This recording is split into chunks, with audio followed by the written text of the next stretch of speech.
Welcome to Kenton's videos. Enjoy the video. You start by narrowing the problem, which Google service is failing and whether it's local or widespread.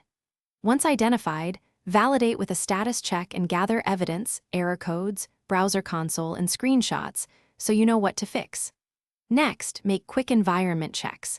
Clear browser cache, test in incognito or a different device, and ensure your network or DNS isn't the culprit. These actions quickly separate simple local issues from deeper service-side problems.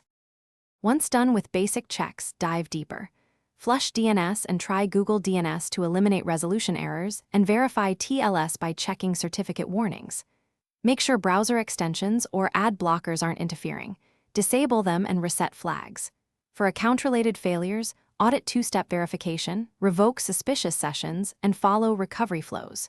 If an app or API fails, recreate credentials, rotate API keys, and test calls with curl or postman to isolate auth versus service errors.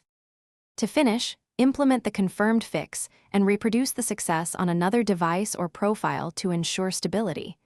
Document exactly what changed and prepare a rollback plan in case of regression.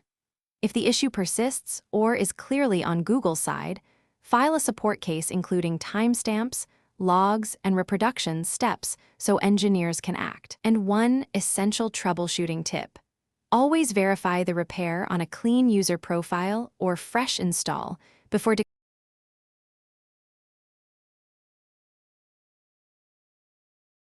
Thanks for watching. Consider subscribing if we helped you.